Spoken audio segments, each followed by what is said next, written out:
But we'll see if he can. Ladies and gentlemen, it's Luke McDonnell.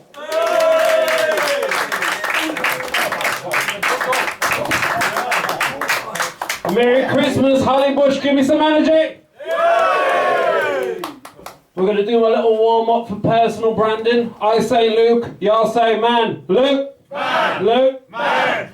Into some funny business. Gonna try some new shit mixed up with some old shit. My mother's Irish, my father's Jamaican. I came out looking like a Mexican drug lord. Until recently, I thought I was quite handsome for a comedian, until my friend Ethan said to me, I look like Craig David going through chemotherapy.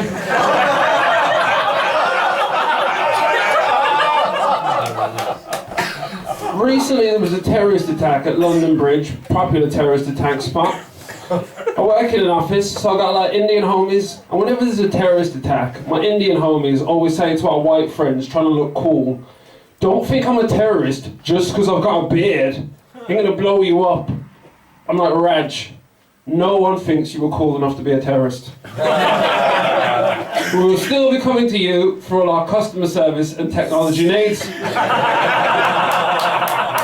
I said, dude, the only people who are afraid of Indian men are Indian women. Absolutely fucking terrified they are. A few months ago I was stoned, I was reading the newspaper and I was laughing, and my friend said to me, what are you laughing at, Luke, man? I said, Indian women being eaten by bears. He said, what? I explained to him I was reading a news story from the UN, and there was a discussion they were having on the floor of the UN about a cultural problem in the rural areas of India. In the rural areas of India, when a woman is on her period, they consider it to be sinful or dirty, and they were sending them to live in the woods. The smell of the menstruation was attracting bears, and the women were being eaten to death by the bears. I thought, that won't do. So the UN have come up with what I think is a perfect solution to this cultural problem. Us, the international community, are now funding bear-proof huts in the woods of India. Instead of explaining to the gentlemen how they're incorrect, or why don't you go and live in the woods? But then I thought about it, there's a silver lining to all this. If you ever need your wife to die in an accident, and you need a holiday, you can go on a stroll through the woods of India while she's on the rag. This new stuff might make the album, might make the cutting room floor, we'll see. There's been a lot of talk about franchises changing genders and races and stuff like that. And one of the ones we're talking about was James Bond. I'm a James Bond fan. I don't think there should be a black James Bond, but for different reasons than other people. You know how fucking hard it would be to sneak into a government building as a black dude unnoticed? They fucking know every black guy who works in that building. You know, Kevin the receptionist, Steve the janitor, Dave on floor B. They know where these brothers are all the time. We're gonna have fucking 6'6" Idris Elba fucking diesel out, sneaking through the building, opening cabinets, stealing files. I can't even fucking walk into my own flat without the neighbours calling the police. Not gonna work. Spy, black spy. Anyway, any of you ever seen the film The Butterfly Effect? Yeah. Anyone know what that is anyway, conceptually? Crazy Heath? So, it's a sci-fi thing. It's basically, if a butterfly flaps its wings in another part of the world, something that small can have an effect on something great and far away. And that ties in to how I do comedy. Back in the 1950s in Ireland, my granddad's brother was a big Irish gangster. He got put into a borstal home, which was like a youth offenders home, and it was run by the priests and the nuns back in the 1950s. He was victim to like mad sexual abuse in there, and then when he got released, he became like a demon in the streets of Ireland. He was a G. My granddad was in the army at the time, back in the 1950s, and he received a telegram. And it said that there was a hit on his brother, and his brother had to flee Ireland and come to England and start a new life. My granddad got that telegram and went AWOL from the army and fled to England in the 1950s. They met my nan, they opened a factory, they had a business, started a life. gave birth to my mum met my dad. I am here telling these jokes to you. So the butterfly effect in this situation is that priest had to molest my uncle for me to be here telling these jokes to you. It's a fucked up sci-fi concept, but I do have to say thank you, Father Patrick.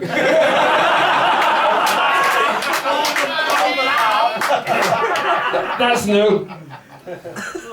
So my granddad's brother, the dude who was the gangster, when he died, he left a house in West London, central London, that was worth about £600,000. His son who inherited that house was a heroin addict. I moved to London at the time to go to university, and my auntie phoned me and she was like, Luke, you can move into the house rent-free, you just have to contribute towards the bills. I said, Auntie Denise, I'm not living with a fucking heroin addict, are you insane? I said, if I come back from work and one DVD box set is out of place, I will throw him out the window and kill him. But the selfish side of me, I moved to London and I thought, he's always in and out of prison, my cousin, the one who's got this £600,000 house. So I thought, eventually, he'll do something, he'll be back inside for a stretch, I'll move into the penthouse, life will be cushy. I know, as my Jamaican family would say, that's bad mind. Anyway, a year after I moved to London, my auntie phoned me and she was like, oh, your cousin's back inside. Do you want to go and see him? I said, no. Didn't like that motherfucker when he weren't in jail. Ain't going to see him now. Send him a letter. Tell him, Luke doesn't like you. He's not coming to see you. Shit, I'm not going to tell him that. I said, all right. So anyway, I said, so what's he got in for? She said, for burning down the house. That's some real shit. I didn't even know maybe comedy shit. This is like fucking. I had to wait till certain people were dead to tell these stories. Before the whole backroom comedy game, I used to run bars and bookies. Y'all know Birmingham City Centre? Yeah. It's not quite here. It's not quite London. People will stab you, but they will still say hello. So I used to run bars and bookies and be a bouncer, and one of my friends said to me, what's the craziest thing that ever happened to you while you was running bars or bookies? And I said, all right, I'm going to tell you number one, and I'll tell you number two, but you might think that number two is number one, because number one is a number two, but you'll figure that out in a minute. I was sitting at the bookies on a Saturday, I was fucking stoned as the housewives of the Middle East. It's really used to that jobs. One of the customers has come over to me, he's like, Gaffer, there's something in the bathroom that you've got to see. I said, mate, there ain't nothing for me in that bathroom. He said, no, there was a message for you on the wall of the bathroom. I was like, what? I've come out the booth with him, and I've gone into the bathroom with four of the punters, and we've gone in and we've seen what can only be described as a massive shit tapestry of art over the wall. Someone has written a threat to me in their own shit. So we're getting our Columbo on, walking up and down, looking at the wall, I'm trying to read it. And all we could make out was, you black bastard. And we started edging closer, trying to make it out. I was like, I'm trying to make out shit hieroglyphics on a bookie's wall for £9 an hour. What has my life come to? That was number one. Number two, there was a dude who used to come into my shop, an Asian dude, and he used to call himself Martin because he didn't like his religion, he wanted to disassociate with the shit. And he had mental health issues. And in the black and Asian community, they don't really believe in mental health issues. So you're going to see a place to this story in a minute. He came to me one day when I was at the counter with the bookers and he was like, Luke, I'm starting to hear voices here in my head, like telling me to do things. Like, this guy used to be a criminal and he was trying to get his life together, he had a job. And I said to him, all right, go and tell your parents that you're hearing voices, stop doing drugs, stop drinking, step one. So he's gone and told his parents, and they don't believe in mental health issues, so what they have told him is that he is not a schizophrenic, and that he has a demon inside him. Those voices are real! Those voices are real! That demon is controlling you! That's not the fucking shit to tell him. Now he thinks the voices are real, he's going to obey him? So the next few weeks I saw him walking up and down the block, and this motherfucker was starting to get crazy, he's twitching. I was like, well, that's a time bomb that is waiting to go off. One Sunday evening, I was in the bookies, just chilling. It was about an hour before we closed, and he came into the store, and I was on the phone to my gay friend Rich, who lives in Manchester. On a Sunday night, we always have a bit of a natter on the phone, catch up on the week's gossip. Martin's come over to the counter, and he's like, "Yo, Luke, has anyone been looking for me yet?" And I was like, "Good looking for you, or bad looking for you?" And Richard down the phone in Manchester was like, "Good looking for him? Who the fuck is ever good looking for someone? Do you think this dude won the lottery or something? They're looking to give him his check. People are looking for this motherfucker, man." And I was like, "Alright, what do you want?" He said, "Can I speak to you outside, please?" So I've gone outside with him, and he said, "Bro, I have made the biggest mistake here." And I was like, "What have you done now, son?" He said, "It was an accident, yeah." I said, "What the fuck have you done?" He said, "Well, what happened was, like, I was in the bookies and I was spending my rent money, yeah, and then I panicked and then I accidentally robbed the bookies." I said, "How the fuck do you accidentally rob a bookies?" And he said, "Well, I gave him the money and then I panicked and then I left and then I went and borrowed a car and then I went and borrowed a gun and I went back and they would give me the money." I said, "It's going to be very hard to pass this off as an accident, Martin." I said, "Alright, how much did you lose?" I said, 500. I said, "How much did you get?" He said, 3 grand. I said, "Alright, fuck off out of town." I was like, "Don't go to your mum's house. Don't go to any known associate's house that you've ever previously been arrested with.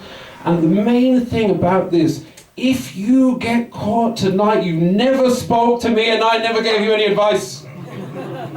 Fuck off." And I said, "Also, I can't believe that you're mental enough to rob a bookies, walk into another bookies, barefaced, but they're looking for you now." But then I realised the problem is that he is mental and he's been trying to tell people he's mental and no one believes him and now he's got a gun.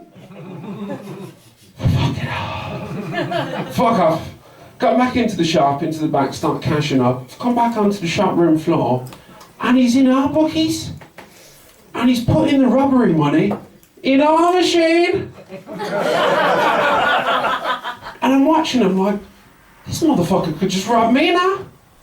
But I'm not a snitch, so I had to wait it out. I was just chilling there reading my newspaper, looking up every few minutes like, he's not gonna rob me yet. Went over to him and I was like, "Bro, I gave you the best advice of your life. Get the fuck out of there." And he was, "Well, cool, man, you don't need to tell me yet." I said, "That's the last time I'm telling you. That was your golden ticket. Can't work, man." I've got him up behind the counter, I'm on the phone to Rich. He's put all the money back in. He's come over to the counter, he's like, "Can I speak to you, please?" And I was like, "No!" And Rich was like, "Oh, go on, he needs help." I'm like, "No! Fucking helping this motherfucker." So I've gone outside of him and he's like, "I need to ask you for the biggest favour ever here, please." I'm like, "What, motherfucker?" He's like, "Can you give me £30, please, so I can get a train out of town?" I was like, "You can fuck off, you cheeky bastard. I'm in here dealing with you cunts, getting fucking black bastard messages written in shit on the walls for £9 an hour. I ain't giving you £30. I was like, "You need to fuck off." And remember, I'm saying this to a man who is schizophrenic, who's got a gun. It wasn't that I was brave, because I really couldn't afford to give him that £30. So he's run off into the night crying and screaming, and I thought, God help whoever is on these streets tonight. A few weeks passed and I'd heard nothing of it, and then I got word through the hood grapevine that him and a few other local Asian gents would have been pulled in for a lineup, the usual suspects.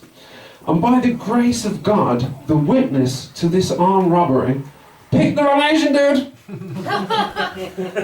So he got released back onto the streets with his mental health unchecked, with access to firearms. And when I first told this story, I was thinking, Luke, what is the point of this tale? The point of this tale is that I may have accidentally been accessory to an armed robbery. But that's past the statute of limitations, so is everything else in this sense, so I don't give a fuck. Merry Christmas, everybody in the bush. Peace.